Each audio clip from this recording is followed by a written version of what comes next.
नाज़रीन, मैं हूं आपका मेज़बान बाऊ हारून चिश्ती। आप देख रहे हैं नडर न्यूज़। नाज़रीन, बहुत बहुत मुबारक हो आपको।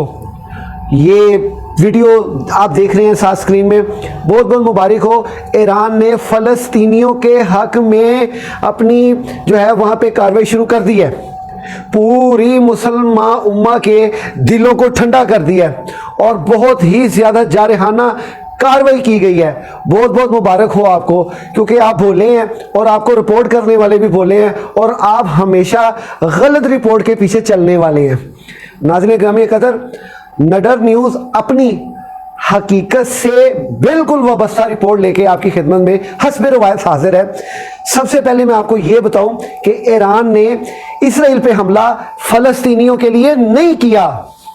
खुदा का वास्ता गलत रिपोर्ट देना जो है वो बंद करें, इसमें कोई शक नहीं। सोशल मीडिया एक वाहिद ऐसा प्लेटफॉर्म है जहां पे अपनी मर्जी से जो जिसके दिल में आए वो बात कर दे, जो जिसके दिल में है वो बकवास कर दे, जो जिसके दिल में है वो झूठ बोल दे, जो जिसके दिल में है किसी की इज्जत उछाल दे। नाज़रीन, हमेशा की बात है, जब भी बात सुने उसको गौर से सुने। अब सबसे पहले तो मैं आपको ये बताता चलूं ना कि ये आखिर ईरान ने उधर इसराइल पे हमला क्यों किया है। जरा गौर से ये मेरी वीडियो एंड तक लाजमी देखिएगा, ताकि जो मैं बात आपसे करना चाह रहा हूं वो कम से कम आप सुन सकें और समझ सकें। नाज़रीन, दमिश्क के अंदर ईरानी कौंसल के ऊपर जो है इसराइल ने हमला किया। डिफाइनिंग मूवमेंट के ऊपर ईरान ने ऑपरेशन ट्रू प्रॉमिस के नाम से ये जो ऑपरेशन स्टार्ट किया है, ये इस पे 300 के करीब ड्रोन्स थे, क्रूज मिसाइल के साथ उसने वहां पे हमला किया। वहां पे ये याद रखिएगा, इसराइल के अंदर ईरान ने जो हमला किया है वो उसने अहम अहदाफ पे किया है, ना कि यानी कि न्यूनतम जो है इसराइल की जो बेस है उसके ऊपर हमला किया है, जो इसराइल की सबसे बड़ी बेस मानी जाती है एयर बेस, वहां पे हमला किया। अब ईरान ने जितने भी टारगेट किए हैं वो अवाम को नहीं टारगेट किए, फौजी अदारों के ऊपर जो है ना उसने अटैक किए हैं, जो उनके मराकिज़ हैं वहाँ पे उसने अटैक किए हैं। और उसने जो उसके ऊपर अटैक किए उसमें तकरीबन ईरानी हुकूमत का ये दावा है कि हमने 50% जो है ना इसराइल के अहदाफ तबाह कर दिए, जबकि इसराइल अपनी जो है तबाहशुदा चीज़ों की जो है तस्वीरें वो नशर कर भी रहे हैं, लेकिन साथ साथ उसके वो ये भी बता रहे हैं कि ईरान ने जो ये हमला किया है इससे हमें कोई ख़ास फ़र्क नहीं पड़ा। तो इसका मतलब क्या है कि ईरान जो आज ये दावा कर रहा है, ठीक है, अपनी डिफाइनिंग मूवमेंट जो है वो रखनी चाहिए। उसके ऊपर अगर आपकी कोई इज्जत पे हरफ आ रहा हो, आप उसका सख्त से सख्त जवाब दें।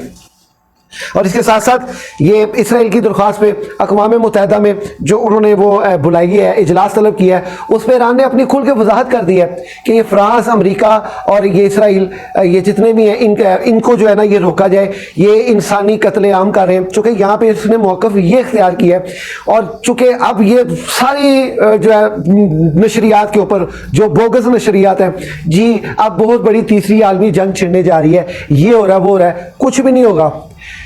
ये याद रखिएगा कि आजकल का जो मुसलमान है, आजकल के मुसलमानों में बेअसर पीर फकीर या अल्लाह वाले या नेकोकार लोगों को निकाल कर सबसे अहम और सबसे बड़ी ये बेगैरत मुसलमान इस वक्त बन चुकी है, बेइस बन चुकी है।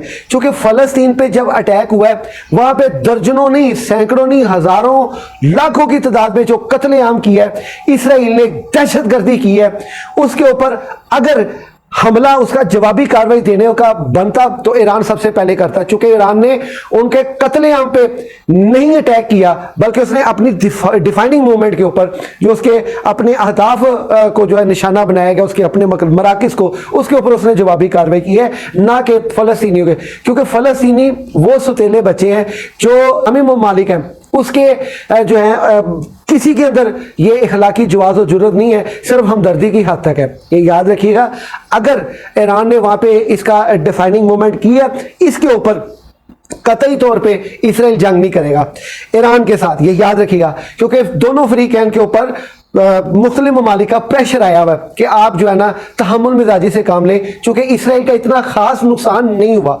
जितना होना चाहिए था।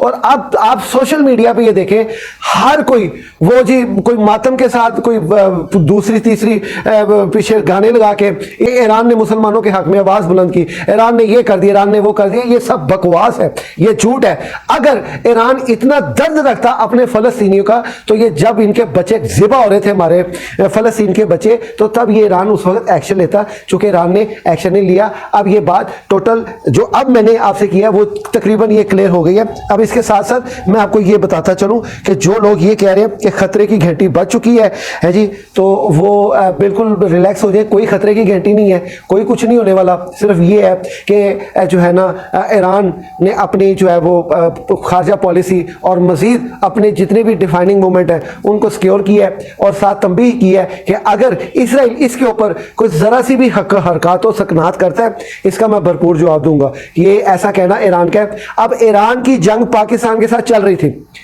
आज की ताज़ा रिपोर्ट के मुताबिक इब्राहिम रईसी जो है वो तशरीफ ला रहे हैं पाकिस्तान के अंदर दौरा करने के लिए अपने वफद के साथ, और पाकिस्तानियों के साथ एक नया इत्तेहाद कायम करने जा रहे हैं। अब दुनिया को ये दिखाएंगे ईरान वाले कि हम आपस में एक हैं, हमारे जो है आपस में इत्तेहाद वाला मामला एक है। चूँकि पाकिस्तान इस वक्त पूरे वर्ल्ड में एक जिसे कह लेना बहादुर बहुत है, पाकिस्तान की अफवाज बहुत बहादुर है, लेकिन क्यों नहीं इसके ऊपर एक्शन लिया जा रहा है? क्यों नहीं? क्योंकि इन्होंने सदाम हुसैन जैसे बब्बर शेरों को मार दिया हुआ, इन्होंने कजाफी जैसे बब्बर शेरों को मार दिया। अब आप अगर उम्मीद लगाएं हाफिज मुनीर साहब के ऊपर, तो ये आपकी भूल है, क्योंकि हाफिज मुनीर साहब ये समझ रहे हैं कि पाकिस्तान के गिर्द पहले ही बहुत खतरात है। अगर वो ये स्टेप लेता है तो ये वो जंग होगी हकीकतन जो ना थमने वाली हो।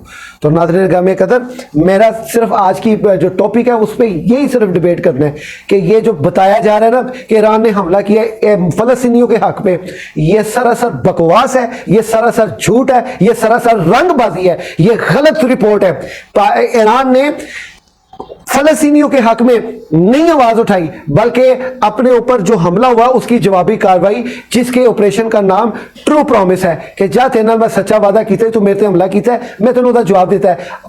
ईरान अभी इतना गैरतमंद नहीं हुआ कि वो अपने किसी भी मुसलमान दुनिया के अंदर कहीं भी किसी के साथ कोई हितक इज्जत हो रही है या उनके साथ जबरन जुल्म हो रहा है उसके पीछे मजबूत आवाज उठा सके। ये सब शोशी है, ये सब रंगबाजी है, ये सब झूठ और फरेब और धोखा है।